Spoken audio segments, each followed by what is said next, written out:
कहा जाता है कि एक तरफ विज्ञान जहाँ अभिशाप है तो दूसरी तरफ ये हमें राहत भी देती है। यानी एक तरफ तो वो हमें अच्छाई का रास्ता दिखाती है तो दूसरी तरफ बुराई भी कर देती है। तो अगर चाहते हैं कि आपका भारत अमीर बने तो अपने बच्चे को बचा लो मोबाइल के लत से। तो आइए हम लोग जानते हैं एक नया विचार फॉरगॉटन जनरेशन के नाम से खुला खत, ताकि वे भारत के लिए सही मुद्दों पर सोचें। फॉरगॉटन जनरेशन यानी भूली हुई पीढ़ी। युवा फालतू फोन से छुटकारा पाए और भारत को अमीर बनाए। ये कोटेशन है चेतन भगत अंग्रेजी के उपन्यासकार जी का। तो आइए उनकी बातों को हम लोग जानने का प्रयास करें। प्रिय मित्रों, मैं नहीं जानता कि एक बड़े समाचार पत्र में प्रकाशित होने के बावजूद यह पत्र आप तक पहुंचेगा या नहीं। आप में से तमाम लोग फ़ोन पर बात करने, वीडियो देखने, चैटिंग, सोशल मीडिया पर कमेंट या सिर्फ सुंदर सेलिब्रिटीज़ की फीड देखने में व्यस्त होंगे, क्योंकि किसी आर्टिकल को पढ़ना आपकी प्राथमिकता में बहुत नीचे है। हालांकि अगर आपको इसे पढ़ने का मौका मिल जाए तो कृपया पूरा पढ़ें। आप फ़ोन पर अपनी ज़िंदगी को बर्बाद कर रहे हो। हाँ, आप भारत के इतिहास की पहली युवा पीढ़ी हो जिसे स्मार्टफ़ोन व सस्ता डेटा उपलब्ध है, और आप हर दिन घंटों इस पर बिता रहे हो। अपना स्क्रीन टाइम देखें, जो युवाओं के लिए अक्सर औसत 5 से 7 घंटे हैं। रिटायर अथवा स्थापित लोग अपने गैजेट्स पर इतना समय व्यतीत कर सकते हैं। एक युवा जिसे अभी अपनी जिंदगी बनानी है वह ऐसा नहीं कर सकता। 5 घंटे आपके उत्पादकता वाले कामकाजी समय का 1/3 है। फ़ोन की लत आपकी ज़िंदगी का एक हिस्सा खा रही है। यह करियर की संभावनाओं को नुकसान पहुंचा रही है और दिमाग खराब कर रही है। अगर ऐसा ही चलता रहा अगर ऐसा ही चलता रहा था तो आपकी पीढ़ी फॉरगॉटन जनरेशन, भूली हुई पीढ़ी बन जाएगी। यानी एक पूरी पीढ़ी जिसे 4G की लत है, जो लक्ष्यहीन है और देश के बारे में अनभिज्ञ है। फ़ोन की लत के यह 3 टॉप नकारात्मक प्रभाव हैं। पहला, निश्चित ही यह समय की बर्बादी है जिसका इस्तेमाल जीवन में अधिक उत्पादक चीज़ें पूरा यानी उत्पादक चीज़ें पर हो सकता है। फ़ोन पर लगने वाले 3 घंटे बचाकर उन्हें फिटनेस, कुछ सीखने, पढ़ने, अच्छी नौकरी तलाशने, बिजनेस खोलने में इस्तेमाल कर सकते हैं। दूसरे, फिजूल कंटेंट देखने से आपका समझ संबंधी दिमाग कमज़ोर होता है। हमारे दिमाग के 2 क्षेत्र होते हैं, पहला ज्ञान यानी समझ संबंधी और दूसरा भावनात्मक। एक अच्छा दिमाग वह है जिसमें दोनों अच्छे से काम करते हैं। जब आप कबाड़ देखते हैं तो ज्ञान संबंधी दिमाग कम इस्तेमाल होता है।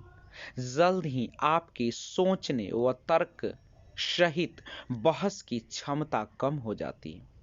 आप किसी बात के गुण दोष देखने व सही फैसले में विफल होने लगते हैं। आप सिर्फ भावनात्मक दिमाग से काम करते हैं।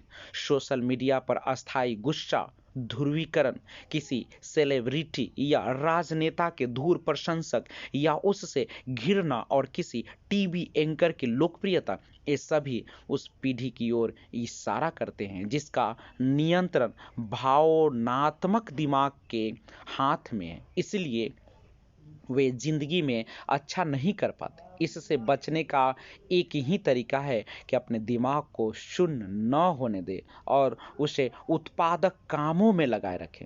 और तीसरा, स्क्रीन पर कई घंटे बिताने से मनोबल और ऊर्जा का क्षय होता है। जिंदगी में सफलता लक्ष्य निर्धारित करने, प्रेरित रहने और कड़ी मेहनत करने से मिलती है, जबकि स्क्रीन देखना हमें आलसी बनाता है। आप में विफलता का एक डर बैठ जाता है, क्योंकि आपको भरोसा नहीं होता कि आप काम कर सकते हैं।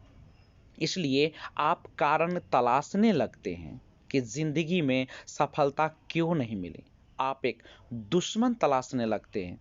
आज के बुरे राजनेता, पुराने बुरे राजनेता, मुस्लिम, बॉलीवुड और उसका भाई भतीजावाद, अमीर प्रसिद्ध लोग या कोई और विलेन, जिसकी वजह से आपकी जिंदगी वह नहीं हो सकी जो हो सकती थी। हाँ, सिस्टम अन्यायपूर्ण है, लेकिन सोशल मीडिया पर समय बर्बाद करने से मदद नहीं मिलेगी, अपने ऊपर काम करने से मिलेगी। क्या आप अपना अधिकतम कर रहे हैं? इस फोन को तब तक खुद से दूर रखें जब तक आप कुछ बन नहीं जाते। विजेता अन्याय के खिलाफ भी रास्ता निकाल लेते हैं। आप भी निकाल सकते हैं, निकाल सकते हैं, निकाल सकते हैं, निकाल सकते हैं। यह आप पर है कि आप भारत को कहां ले जाना चाहते हैं। उस पीढ़ी के बारे में सोचे जिसने हमें आजादी दिलाई। मुझे आज भी मंडल कमीशन का विरोध या 2011 का अन्ना आंदोलन याद है। युवा राष्ट्रीय मुद्दों की परवाह करता था। क्या आज का युवा इस बात की परवाह करता है कि हमें असल में क्या प्रभावित कर रहा है, या फिर वह किसी सनसनीखेज समाचार पर भावनात्मक रूप से प्रतिक्रिया करता है? सबसे जरूरी हमारी अर्थव्यवस्था को फिर से उठाना होना चाहिए। क्या हम उस पर फोकस कर रहे हैं, या फिर हमें एक ऐसे विज्ञापन पर गुस्सा होना चाहिए जिसमें कोई अंतर धार्मिक जोरा दिखाया जाता है? क्या आपको करियर पर फोकस करना चाहिए, या कभी खत्म न होने वाले हिंदू मुस्लिम मुद्दों पर? आप अच्छी जिंदगी बनाना चाहते हैं, या बॉलीवुड की साजिशों को हल करना? आप आज के युवा हैं और आपको इस सवालों का जवाब तय करना है। आप खुद को और इस देश को वहां ले जाइए जहां आप जाना चाहते हैं। भारत को गरीब और घमंडी बनाने का लक्ष्य न रखें। भारत और खुद को अमीर और सौम्य बनाने का लक्ष्य रखें। इस फालतू फोन से छुटकारा पाए और दिमाग को उत्पादक और रचनात्मक चीजों में व्यस्त करें। देश को बनाने वाली पीढ़ी बने। Generation that four generation India ahead. एक फॉरगॉटन पीढ़ी की तरह खत्म न हो। ये लेखक के अपने विचार हैं। ये हमारे चेतन भगत की एक बेहतरीन बातों में से एक है, और वे हम लोगों को गुमराह भरी ये रास्ता पर जो हम लोग चल दिए हैं, उनसे एक बचाने का प्रयास कर रहे हैं। आप सभी को जैसा कि पता है कि आज के युवा फालतू फोन में लगे हुए हैं। वो पढ़ने के समय भी मोबाइल सामने रखते हैं और न जाने कितनी बार स्क्रीन पर नजर रहती है। कभी आपका व्हाट्सएप का मैसेज, तो कभी आपके टेलीग्राम का मैसेज, तो कभी आपके इंस्टाग्राम का मैसेज, तो फेसबुक का, न जाने कितने तरह के मैसेज, और वह आपको केवल करती है तो गुमराह। आपको कुछ नहीं मिलने वाला। यह जो अभी आपका समय है वह कुछ पाने का है, कुछ बनने का है, कुछ दिखाने का है, इस भारत को आगे बढ़ाने का है, अपने परिवार को, अपने समाज को, अपनी माँ को, अपने पिता के सर का ताज बनने का है। और ऐसे समय में अगर आप गुमराह हो रहे हैं फोन की वजह से, तो यह सब ना इंसाफी, अपने आप को बर्बादी के सिवा आप कुछ नहीं दे रहे। मैं तमाम लोगों से यही गुजारिश करता हूं कि आप अपनी युवा पीढ़ी को मोबाइल से दूर रखें। उन्हें केवल अपने साथ में जब रहे तभी उसको यूज करने का मौका दे। ऐसे कोई ज़रूरत भी इसकी नहीं पड़ती है। लोग कहते हैं कि मोबाइल से ऑनलाइन स्टडी कर, लेकिन ये संभव नहीं है, क्योंकि आप 1 से 2 वीडियो देखने के बाद ही आपको नींद सताने लगती है। आप कंसेप्ट को नहीं समझ पाते हैं और वहाँ पे लाखों करोड़ों ऐसे लोग हैं जो आपको गुमराह करते हैं, आपको भटकाते हैं, आपके जीवन को बर्बादी की ओर ले जाते हैं। तो सही गुरु, सही मार्गदर्शक के शरण में रहे, सफल लोगों के शरण में रहे और अपने आप को करियर पर ध्यान दे। जो आपके बनने का समय है, कर दिखाने का, कर गुजरने का समय है, उसे यूं ही फालतू में मत गवाइए। अपने आप को बनाइए, मोबाइल से दूरी रखिए और केवल अपने महान आत्माओं को याद कीजिए, जिन्होंने हमारे लिए न जाने कितने कष्ट दुख सहे, फांसी की सजा सहे, तलवारों से काटे गए, गोलियों से भूंजे गए और उन्होंने हमारे लिए एक सपने देखे। तो सपनों को आप साकार करें और भारत को विश्व मंच पर एक ऐसा देश बनाएं जिसे सबकी एक कामना होती है।